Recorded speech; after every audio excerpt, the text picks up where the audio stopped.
बागेश्वर के खिलाड़ियों के लिए अच्छी खबर है। मुख्यमंत्री खिलाड़ी प्रोत्साहन योजना के तहत आगामी 28 सितंबर से खिलाड़ियों के ट्रायल शुरू हो रहे हैं। मुख्यमंत्री खिलाड़ी योजना के तहत चयनित खिलाड़ियों को शासन द्वारा विशेष सहायता प्रदान की जाएगी। हालांकि प्रदेश भर में यह योजना पहले ही लागू हो चुकी है, लेकिन बागेश्वर में विधानसभा उपचुनाव के चलते योजना का क्रियान्वयन शुरू नहीं हो सका था। खेल अधिकारी गुंजन बाला ने खिलाड़ियों से ट्रायल में प्रतिभाग करने की अपील की है।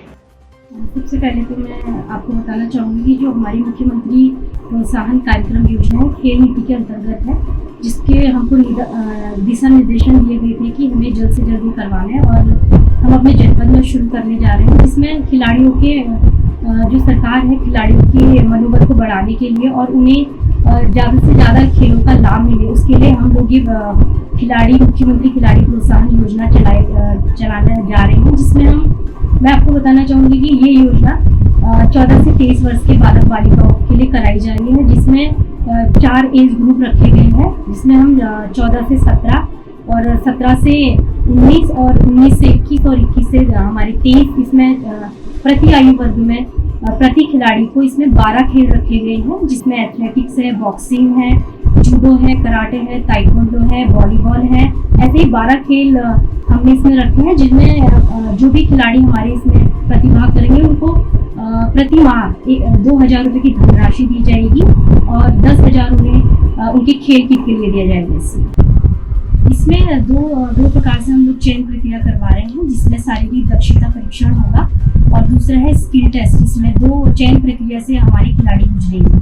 तो इसमें जो बालक बालिकाएं हैं, जो खिलाड़ी हैं, वो किसी भी इस जनपद के होने चाहिए और उनके पास बच्चों के पास स्थायी निवास प्रमाण पत्र होना चाहिए, आधार नंबर उनका होना चाहिए और उनके बैंक का खाता उनका यहाँ पे होना चाहिए। तो ये और जिस भी ब्लॉक से वो खेल रहे हैं उसका वहाँ पे वो उस जगह पे अध्ययन कर रहा हो, तो ये उसके लिए एक वरीयता दी जाएगी उसको इसमें पार्टिसिपेट करने की। दूसरी हमारा ये है कि जो इसमें स्किल टेस्ट होने हैं वो ब्लॉक लेवल पे और हम लोग 3 चरणों में से कराएंगे। ब्लॉक लेवल पे कराएंगे, नगर पालिका स्तर पे कराएंगे और जनपद स्तर पे कराएंगे। तो जो खिलाड़ी जनपद स्तर पे आएंगे वहाँ उसे फिजिकल टेस्ट से गुजरना पड़ेगा, जिसमें हमारा 30 मीटर फ्लाइंग रन है, 800 मीटर दौड़ इसमें रखी गई है और वर्टिकल जंप है और मेडिसिन बॉल थ्रो। इसमें से 5 स्किल टेस्ट हम लोगों ने शारीरिक दक्षता परीक्षण में रखे गए हैं। और जो इनका स्किल टेस्ट होना है, स्किल टेस्ट में उनका जब वो तीनों ब्लॉक से चयनित होकर यहाँ पे आएंगे, जनपद स्तरीय में नगर पालिका स्तर से चयनित होकर जो 25 बालक बालिकाएं चयन होकर आएंगी, यहाँ पे उनका फिर से शारीरिक दक्षता परीक्षण लिया जाएगा। उसके आधार पर उनको अंकों के आधार पर हम उनको चयनित करेंगे और स्किल टेस्ट भी हम जनपद स्तर पे इन 2 तरह की प्रक्रिया से उन्हें गुजरना पड़ेगा। उसके बाद हम उनकी मेरिट लिस्ट बनाएंगे। इसके बाद भी जो चयन हो जाएंगे उसमें एक और मैं खिलाड़ियों के लिए क्लियर कर देना चाहती हूँ, क्योंकि इसमें शारीरिक दक्षता परीक्षण और स्किल टेस्ट जो उनके होने हैं उसके आधार पर उनको अंक दिए जाएंगे।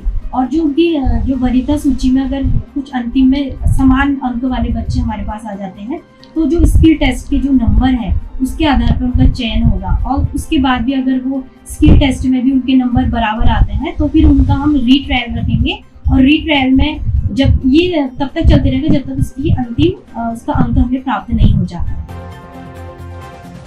CCN न्यूज के लिए ब्यूरो रिपोर्ट, बागेश्वर।